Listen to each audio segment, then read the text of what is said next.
Ele ficou 3 dias à deriva no mar e a sua fé foi essencial para a sua sobrevivência. Começa agora o Comunhão Entrevista.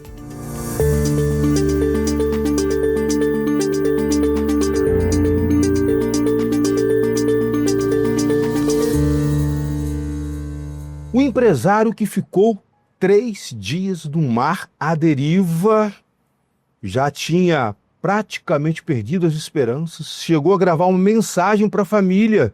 Hoje você vai conhecer um pouquinho da história do Michael. Eu vou apresentar ele para vocês. Ele que é evangélico, é cristão, e a sua fé foi muito importante para passar por aqueles momentos em que bateu medo, bateu a solidão, mas a fé em Deus foi suficiente para que ele pudesse resistir até o fim e ter um final feliz. Mas a história foi dramática.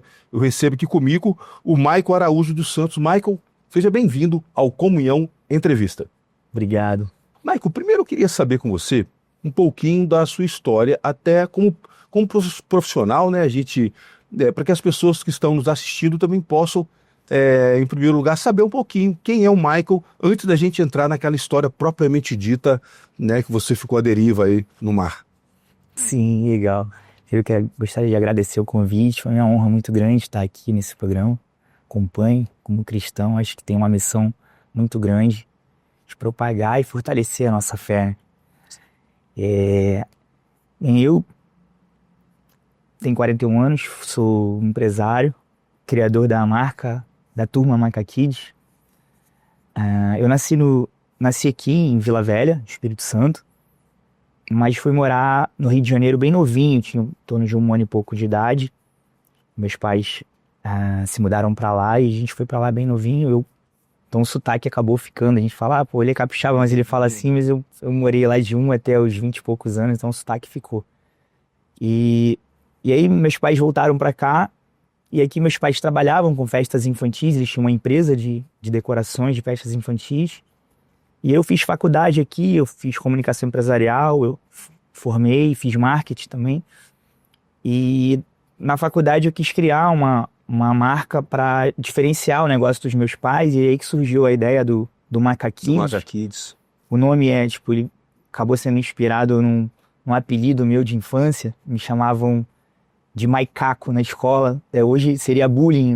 Naquela época não tinha isso, então a gente botava apelido no outro, a gente resolvia e depois brigava, e no outro dia estava todo mundo amigo de novo, e acabou que esse nome foi sugestivo para eu chegar na marca Kids e registrar, e depois criar a turma Marca Kids, que já fez 16 anos agora em outubro, dia 12 de outubro, e isso acabou influenciando muitas crianças, né? A gente já faz esse trabalho nas escolas e tem produtos licenciados. Hoje a gente faz shows, tem músicas, tem mais de 30 músicas autorais, sempre incentivando e influenciando as crianças para as boas maneiras, para cuidados com o meio ambiente, para a valorização da família, principalmente, da amizade.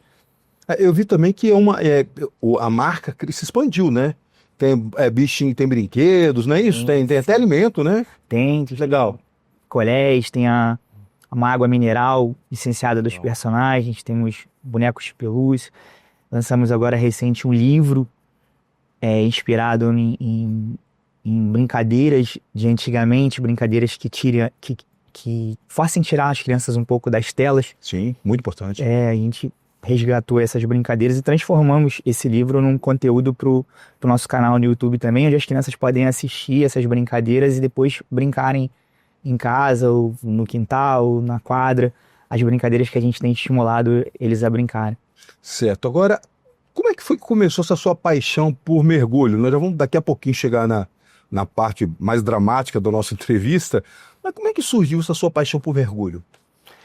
O mergulho é desde que eu me entendo como gente, assim, desde que eu era muito criancinha mesmo. Eu lembro que eu, com 2 anos de idade, tinha um desenho que passava, chamava os Snorks.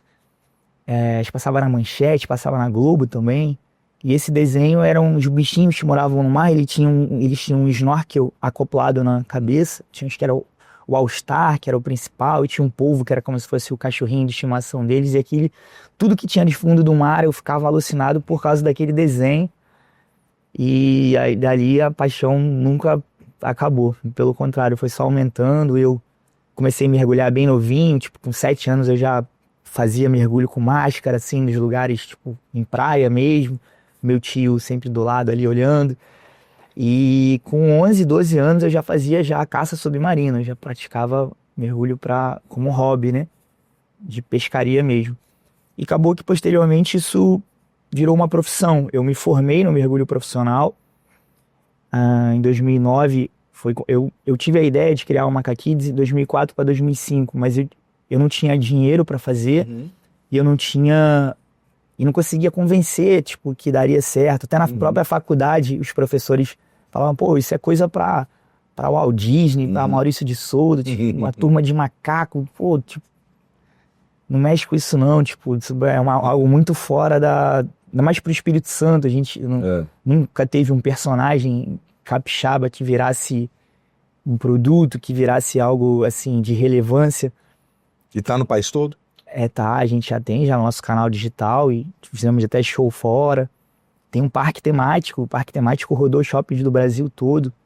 E duplicamos ele, transformamos a ilha do Macaquids numa ilha de piscina de bolinhas, com vulcão, com a casa dos Macaquids, que as crianças podiam subir. Foi bem, vou mandar as imagens, legal, bem bonito. Legal. E assim, o mergulho ele surgiu para ser uma forma de eu conseguir os recursos para investir no Macaquids. Nessa época eu tive depressão, eu não tinha como, eu tinha a ideia de ver o Macaquids virando realidade, tipo, as crianças comprando boneco, assistindo desenho animado, querendo vestir a camisa. Eu via isso acontecendo lá em 2004 para 2005, eu já imaginava isso. E aí os recursos, com esse período que eu passei em depressão, eu tive que tomar muito medicamento, aí os médicos até me proibiram de voltar a mergulhar como hobby. Foi um período muito difícil, mas foi um período muito complicado, mas eu lembro da igreja orando, os pastores também, eles falaram, a gente não aceitam essa doença no Mike e tal. Eles não tinham diagnóstico ainda em si do que era. Até falarem que era uma estafa mental e que eu ia ter que tomar remédio pro resto da vida. Tipo, eu não poderia parar de tomar uma medicação para eu poder descansar e dormir, porque até então eu não dormi. Mas aí, graças a Deus, foi abortado isso. Eu nunca mais tomei nenhum tipo de medicamento. Isso já tem mais de 15 anos, 10, 12 anos. Nunca precisei mais tomar esse medicamento. E foi que eu entrei no mergulho profissional e consegui juntar durante 4 anos os recursos para investir e lançar a marca Macaquids. Aí eu pedi rescisão e saí do mergulho profissional. O mergulho virou só um hobby. E agora, há pouco tempo, começou a virar também uma segunda fonte de renda, porque eu comecei a pescar. E aí, os peixes frescos, né, grandes, uma demanda muito grande nos restaurantes japoneses e clientes em geral, acabou virando uma fonte de renda também, a pescaria. Uma fonte de renda que vai dar início à história, ao drama aqui, que a gente vai começar a contar agora. A sua história rodou o Brasil todo, um dos principais jornais do Brasil, né, e até alguns do exterior, contando o seu drama. Que você saiu para fazer uma dessas pescarias, não é? Exatamente. E aí foi quando as coisas começaram a dar errado. Eu queria que você me falasse um pouquinho como é que foi isso. Vocês saíram, era um dia normal, uma pesca como outra. Vocês estavam em qual região ali? Anchieta, se eu não me engano? Anchieta. É uma pescaria que eu faço toda semana, e às vezes eu faço mais de uma vez na semana, 2, 3 vezes. Você estava com? Eu estava com o Ronald. Ronald, um amigo, virou agora um grande amigo meu. Já era a 4ª vez que a gente pescava junto. O Ronald, ele é apaixonado também por pesca, mas ele pesca mais de linha, né? Mulinete ali. E ele acostumado muito a pescar na Bahia e tal, e nunca tinha ido assim para tão longe. Mas esse tipo de pescaria é uma pescaria que eu faço há anos, e já faço ela toda semana, como eu disse. E a embarcação, essa embarcação já tenho ela há 4 anos, então é uma embarcação que eu já estou acostumado a ir para fora com ela, sempre muito revisada. Vocês saíram, era que horas mais ou menos que vocês foram assim? Por volta de 7 horas da manhã, a gente... Como é que estava o tempo? O tempo estava muito bom, tinha uma previsão excelente para o domingo, mas a previsão para segunda-feira já era feia. Mas a minha intenção era ir e voltar 1h da tarde, 2h da tarde. A pescaria foi muito abençoada, tipo, a lancha estava lotada de peixe, a gente fez uma pescaria muito rica. Então foi na volta? Foi na volta. A pescaria tinha sido abundante, a pescaria rica mesmo, abençoada. Já estava voltando, comemorando já a pescaria. Tinha 18 dias que eu não pescava. Eu conto os dias que eu fico sem pescar. Assim, só quem entende mesmo, que pesca, que consegue entender isso que eu tô falando. Então é difícil assim pra uma pessoa não lá falar, pô, que louco, ele deixou a esposa grávida e vai pescar, e não sei o quê. E, tipo, algumas pessoas falam assim, mas porque não tem ideia da paixão que é para quem pratica esse esporte. Aí vocês estavam voltando, e que foi que vocês viram? O que aconteceu de defeito no equipamento lá? Então, eu sempre ando muito acelerado com a lancha, né? Isso agora é uma questão até que eu vou rever, eu não vou mais andar assim. Eu sempre ando puxando a lancha no máximo de velocidade dela e vou batendo e vou embora. E isso acabou ajudando para o problema que deu na lancha. A gente estava voltando da região que a gente estava pescando, e ela começou e a lancha batendo muito, tinha muito peso de peixe na frente, a gente amarrou depois eles lá para a navegação ficar melhor, e a navegação ficou melhor, mas ela foi batendo e o suporte onde fica a bateria, ele se soltou com as pancadas, ele rompeu a fita e a bateria meio que virou de cabeça para baixo e forçou o cabo. E o terminal desse cabo ele rompeu e não dava para ver onde que ele rompeu, ele estava com muita fita isolante, você não conseguia nem ter... o local era de difícil acesso, ainda mais com o mar do jeito que estava, o mar estava bem brabo, já era final da tarde, era por volta de 4h da tarde, o vento já tinha entrado bem forte, a ondulação também já tinha aumentado, mas nada de que eu não já tinha passado centenas de vezes, ia ser uma volta normal, ia ser incômoda, mas ia ser uma volta normal, se não tivesse rompido esse cabo da bateria e deixado a gente aderir. Vocês estavam a quantos quilômetros da costa? Uns 60 quilômetros. Uns 60?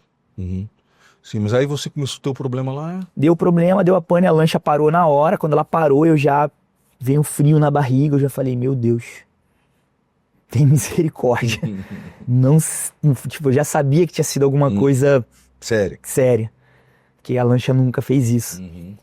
Então eu já olhei, as coisas poderiam ser mais simples, que era o cabinho que estava do lugar, outro também, a gasolina estava cheia.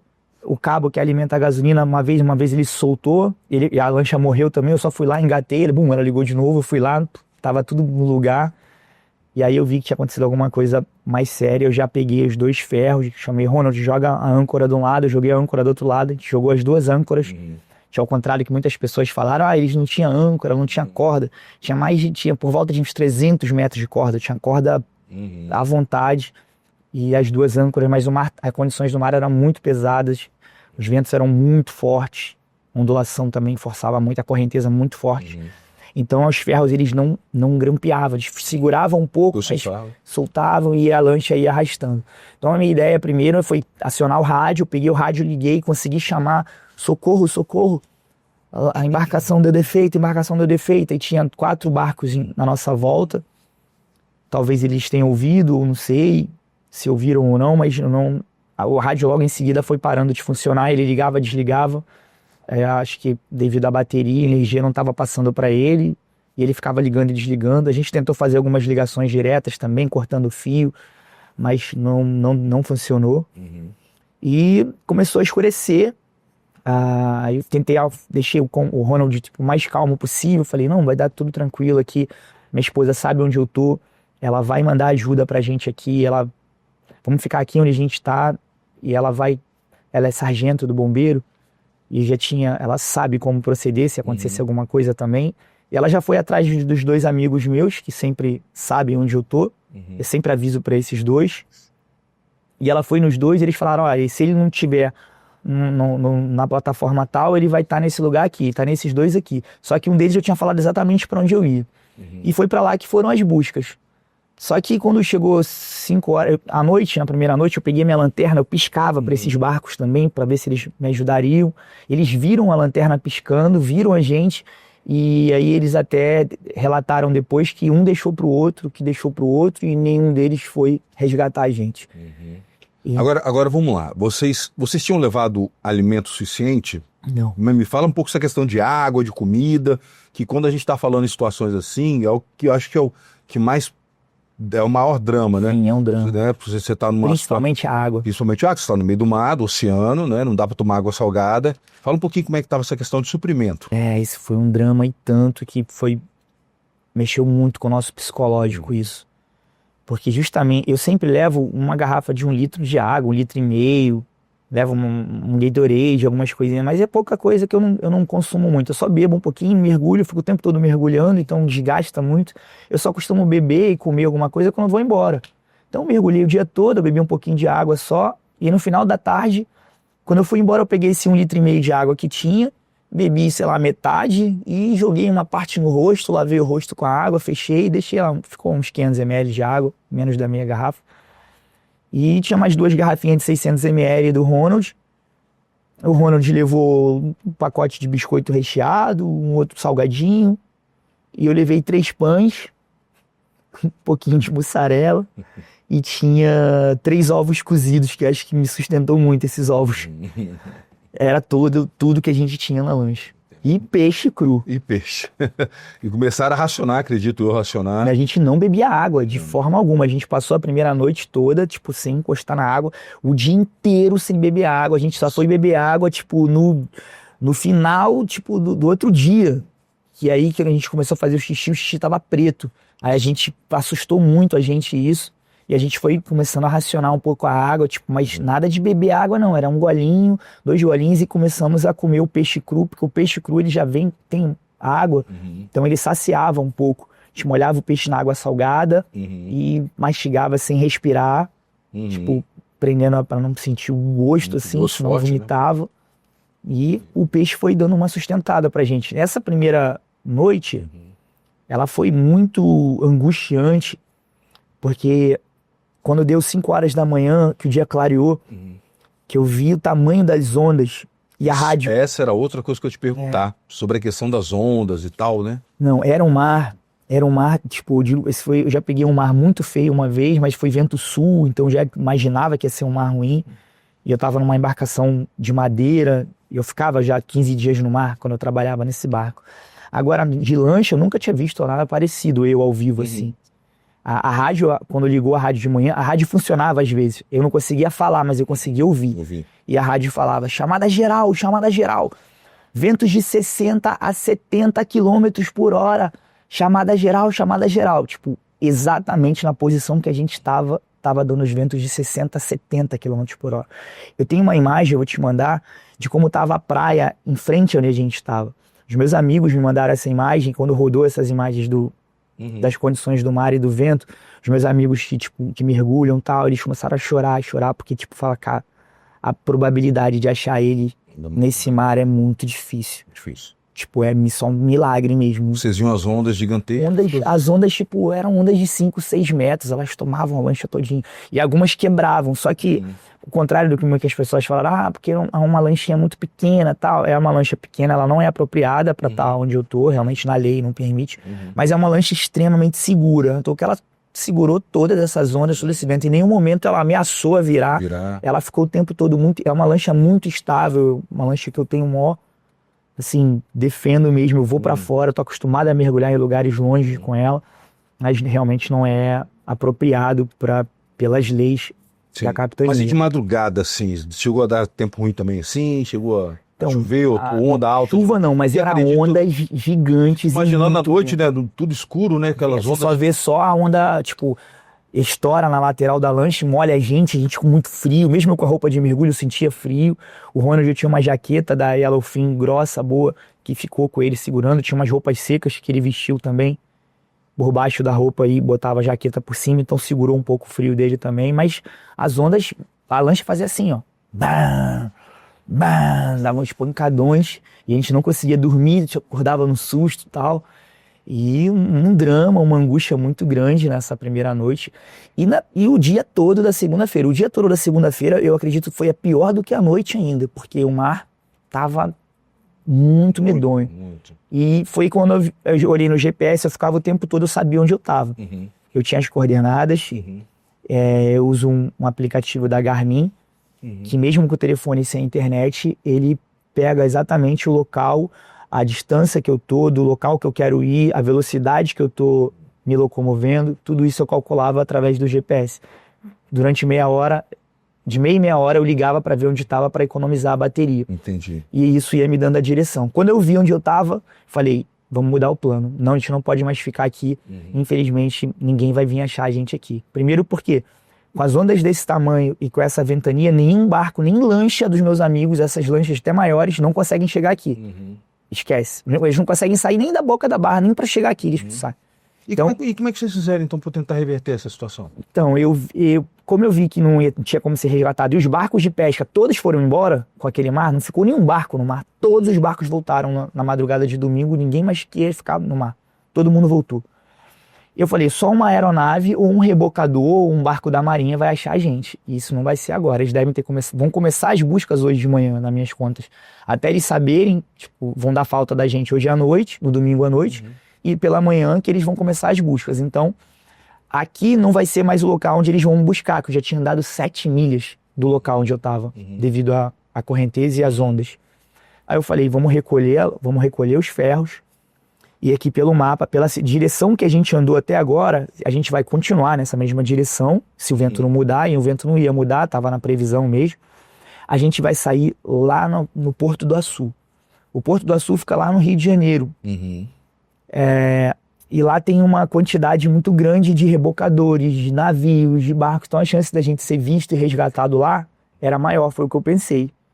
Ou seja, a estratégia era recolher as âncoras e deixar o mar levar até numa área, numa região onde vocês tivessem mais chance de ser visto e resgatado. E graças a Deus o Ronald, ele tem experiência com vela. Ele já pescou na Bahia com barco a vela. E ele falou, Michael, já que a gente não tem um lençol aí, eu falei, cara, um lençol, eu não vou ter um lençol aqui, mas vamos tentar nossas camisas, vamos tentar a jaqueta aqui, esse casaco. E ele falou, é muito pesado, tá, vamos tentar. E eu insisti, aí ele falou, tá, então vamos tentar. E aí ele foi lá e costurou as camisas uma nas outras, te mostrar nas imagens. Legal. E aí ele montou fez uma vela com camisa costurada para tentar. Costurada, eu tinha braçadeiras na lancha, ele usava minhas braçadeiras e apertava, costurava com os anzóis. E deu certo, a vela começou a aumentar a nossa navegação, enchia uma bolsa de ar e empurrava a gente para a direção que eu queria ir, que era o Porto do Açu. Entendi. Eu vou pedir para a produção colocar pra gente um vídeo que você gravou para sua família, meio que se despedindo da família. Fernanda, meu amor, esse é o meu 3º dia no mar. Queria dizer pra você que eu te amo muito, que eu me arrependo muito de não ter falado isso pra você mais vezes. Quero dizer que você vai ser uma mãe incrível se eu não conseguir voltar pra cuidar dessa neném junto com você. Quero dizer pra você que você foi a melhor coisa que aconteceu na minha vida. Eu vou lutar aqui bravamente ainda para tentar voltar. Estou aqui em frente ao Porto do Açu. Hoje, as últimas boias estão ali. Mais ou menos 1,5 milha das últimas boias. Quero dizer que eu te amo demais. Dizer que também amo muito minha mãe, meu pai. Queria te pedir perdão. Não tinha necessidade de eu ter vindo para tão longe. Dizer que foi a bateria. Uma coisa que o Clayton não fez na bateria. A bateria parou de funcionar sozinha. Eu fiquei sem rádio. Fiquei sem conseguir ligar o motor, sem conseguir me comunicar. E aí, me deixando a lancha correr para fora até aqui no Porto do Açu.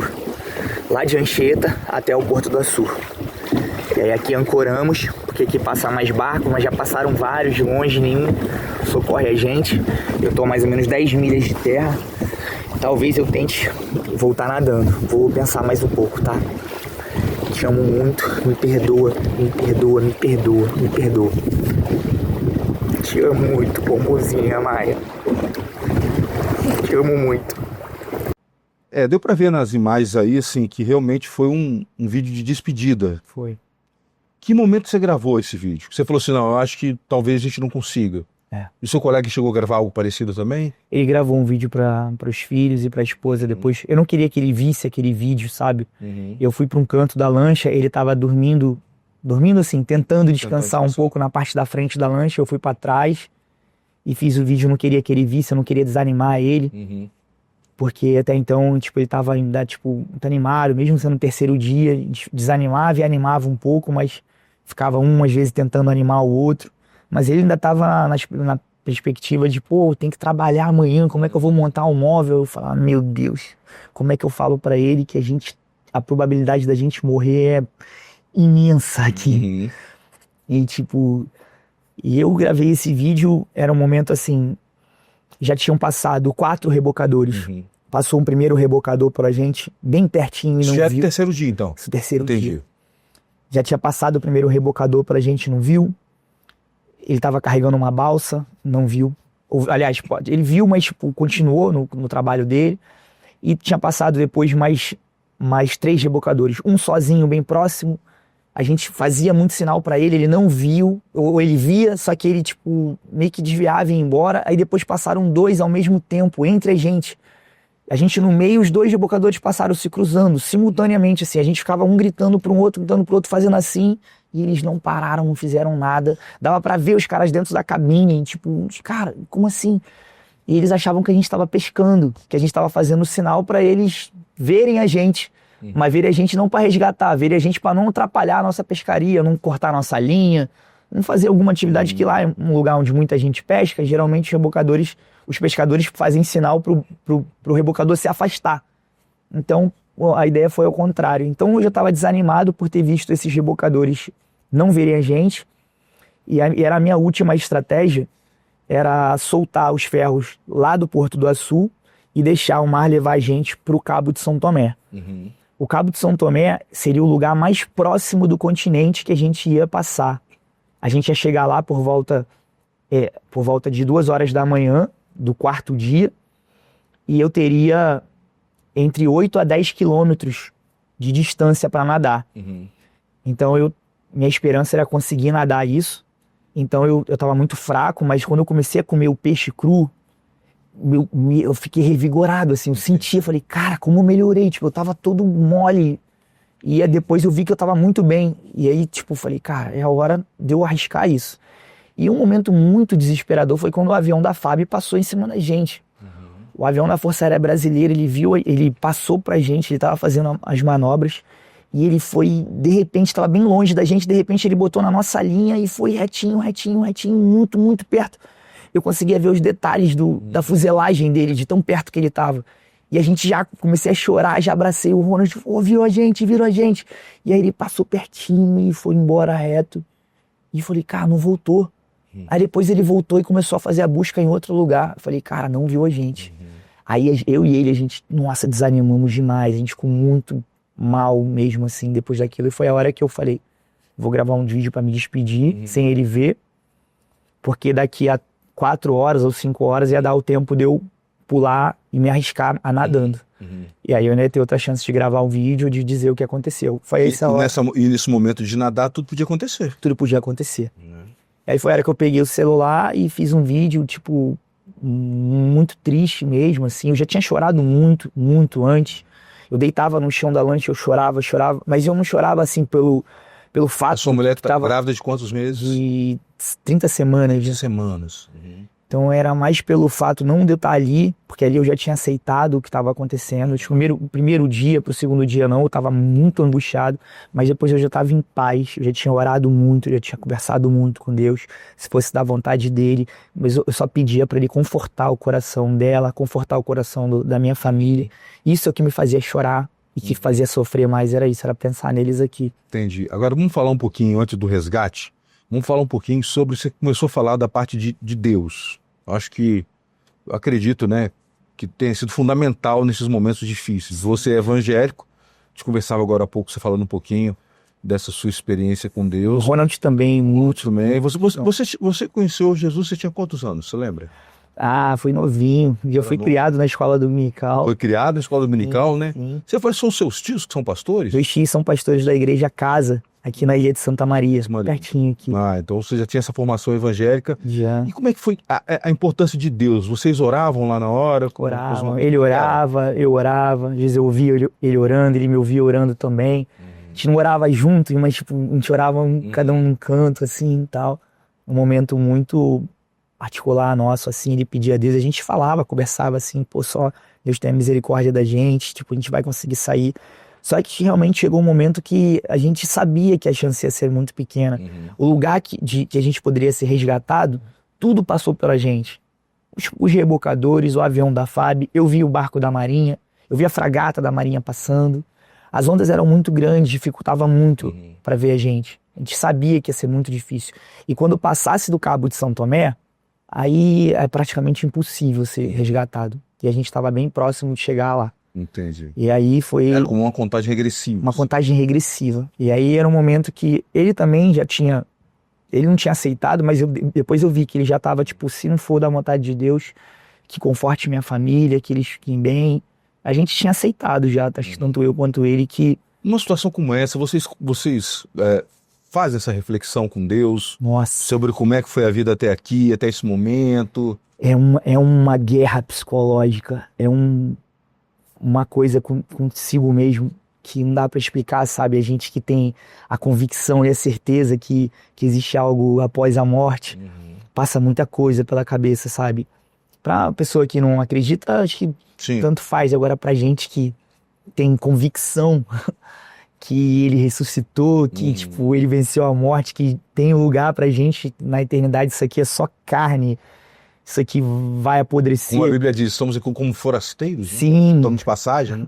Então pra gente que tem a convicção e a certeza disso, é um pouco complicado. Os primeiros dias foram muito complicados, eu tinha muito medo, eu falava, como é que vai ser isso? Eu vou sofrer muito. Será que vai me dar sede? Eu vou morrer de sede? Será que eu vou morrer com dor, de fome? E tipo, será que eu vou pro céu? Quanta besteira que eu fiz, quanta coisa errada que eu fiz, por que eu não disse te amo? Por que eu não falava pro meu pai? Por que eu não falava pra minha esposa essas coisas? Como é que minha filha vai nascer e vai me ver na televisão, vendo as coisas que eu faço pro Maca Kids, os programas que eu apresento infantis, e tipo, ela vai falar, pô, esse que foi meu pai. Tipo, isso me dava muita tristeza, e misturava tudo isso na cabeça e na relação, tipo, espiritual, como que ia ser, como é que eu ia acordar depois daquilo ali, onde que eu ia acordar, sabe? Eram coisas que passavam na cabeça, assim, a gente deitava no fundo da lancha, eu pensava muito nisso. É mesmo porque a Bíblia nos dá a esperança, mas ninguém voltou de lá para falar. Ninguém voltou de lá para falar, exatamente. Então, a nossa esperança é exatamente baseada na fé. Sim, na fé. A nossa confiança está na graça de Cristo, né? Exatamente. Mas realmente é muito difícil, assim. E aí vocês vão falar agora do resgate. E aí, como é que veio o resgate? Assim, eu fico imaginando a alegria de vocês. Conta pra gente esses momentos do resgate. Fala pra nós. Esse momento do resgate, eu pensava, tipo, muito, muito... Aliás, além do resgate, acho que a primeira coisa que eu pensava era como que eu ia dar a notícia pra minha família. Assim, é um momento que eu sonhava muito, eu pedia a Deus, pô, se for da sua vontade, eu puder dar essa notícia. Tipo, vai ser tudo diferente daqui pra frente, tipo, eu vou valorizar tudo de uma outra forma se tiver essa oportunidade, mas o momento que mais eu me enchia de esperança, de alegria, era quando eles ouvissem a minha voz. Esse era o conforto que eu queria que eles recebessem. Não pela minha situação ali, eu já tinha acostumado. Os primeiros dias foram legais, mas foram horríveis, mas depois eu já tava em paz. Eu já tava, tipo, muito em paz. Se eu tivesse que morrer, eu ia morrer em paz. Não tava mais naquela angústia dos primeiros dias. Eu já tinha entendido. Mas imaginar a alegria da família em ouvir minha voz era o que mais me sustentava, era o que mais me dava força para não desistir, sabe?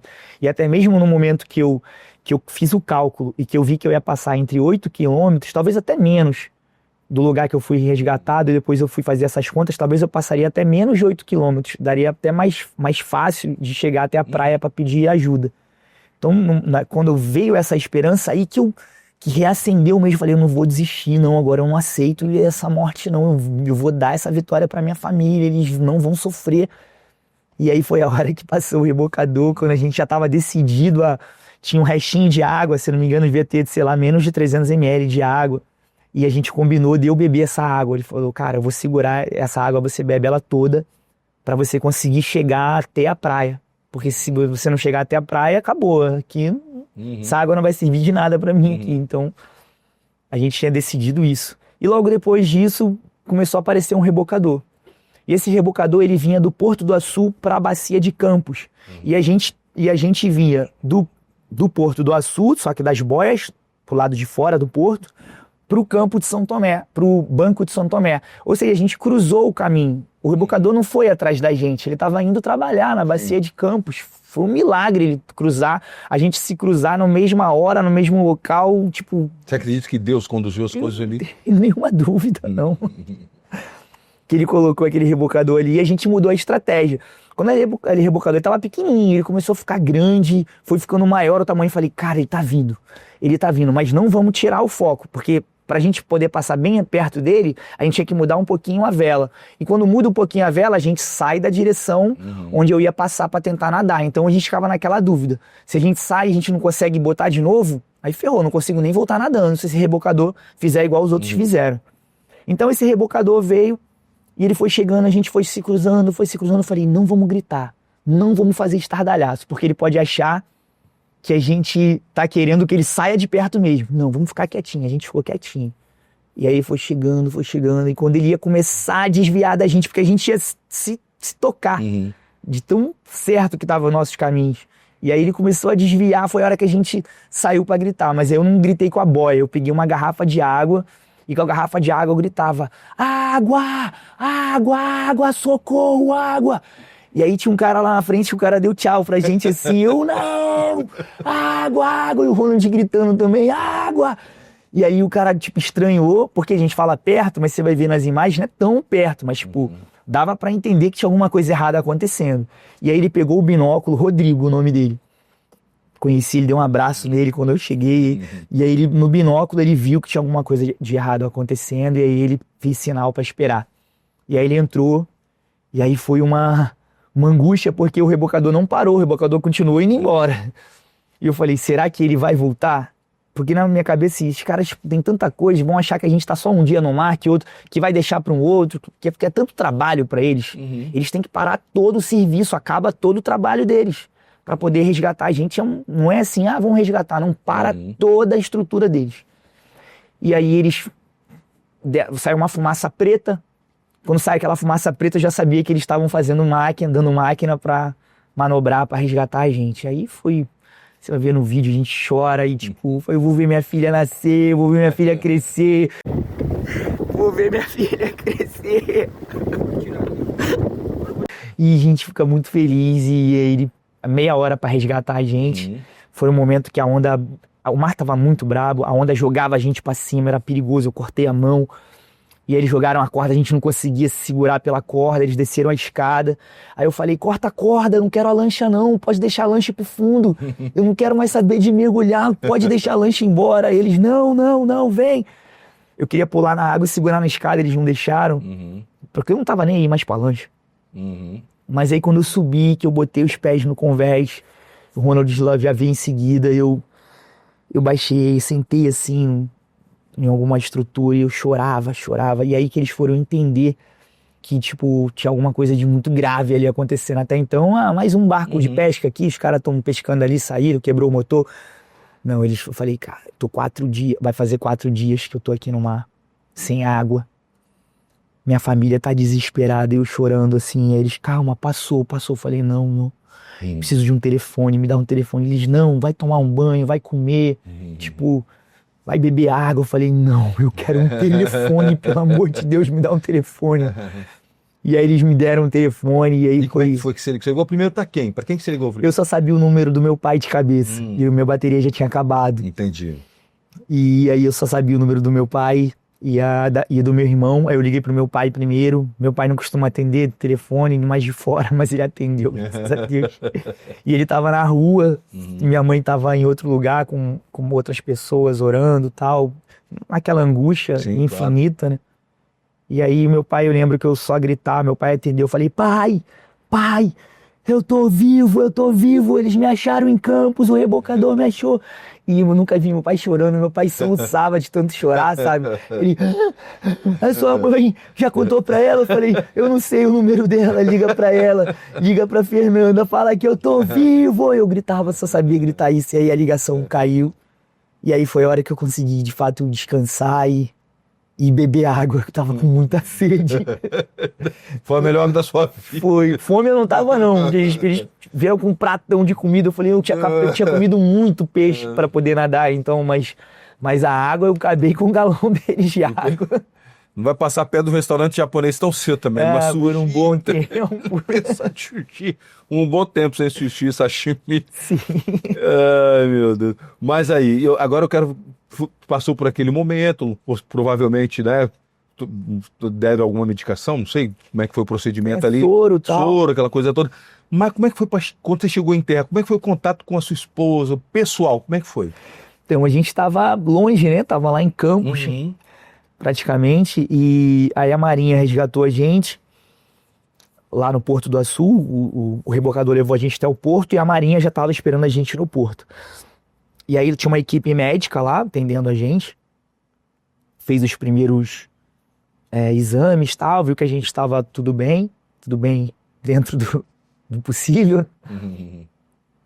Mas graças a Deus estava tudo ok, não precisava nada de emergencial, mais a hidratação mesmo.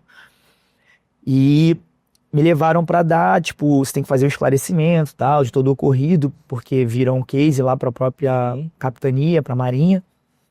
E aí o Corpo de Bombeiros buscou a gente 11 horas da noite, lá nessa base da Marinha, em São João da Barra.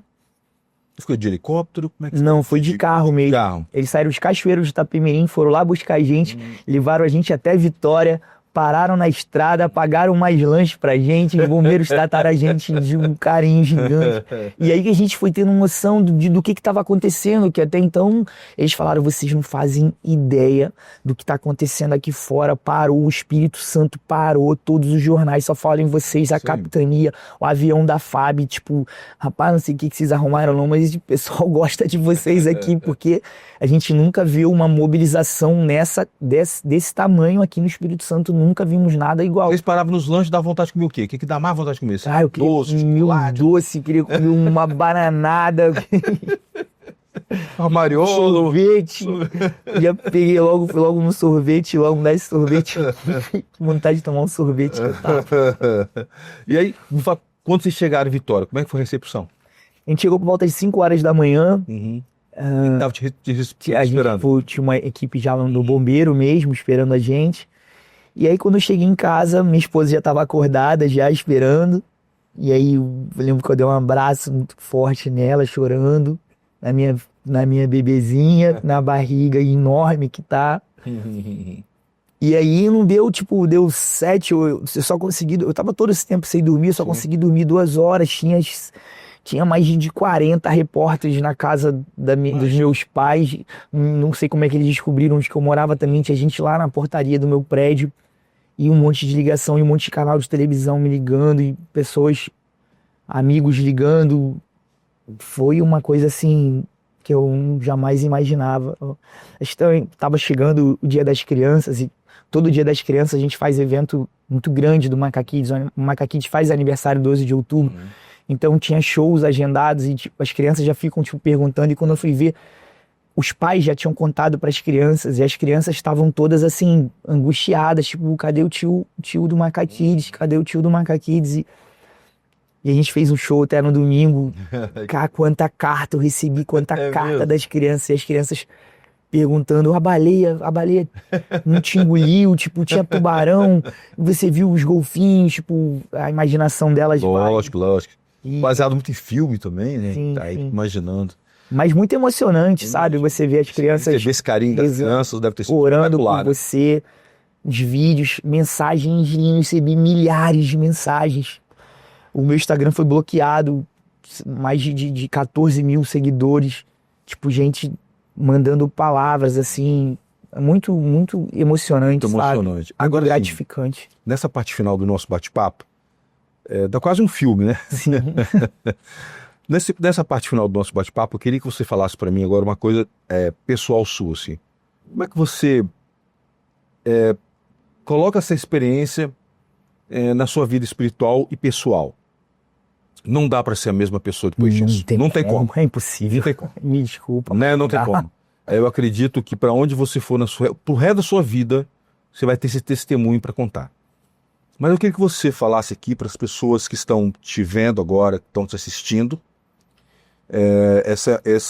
Esse vídeo ele vai rodar o Brasil e o mundo. Eu queria que você falasse agora para essas pessoas como que isso mudou o Michael.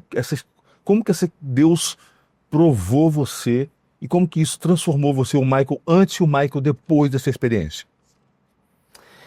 Olha, eu acho que fica para mim uma lição de todas aqui. Foram várias lições, mas se eu pudesse destacar uma, eu acho que ela vai no sentido da valorização da família, sabe? Antes disso, eu vi assim, tipo, a família e tal, umas brigas muito bobas. Eu tava brigado com meu irmão por causa de uma besteira do cachorro e tal, umas coisinhas assim, e eu vejo tantas famílias, o meu tio tinha mais de 1 ano que ele não falava com o meu primo, e os dois voltaram a se falar depois disso, tipo, acabou. A gente vê família brigando por questões até de política, parando de falar por causa que vota em um, que vota no outro.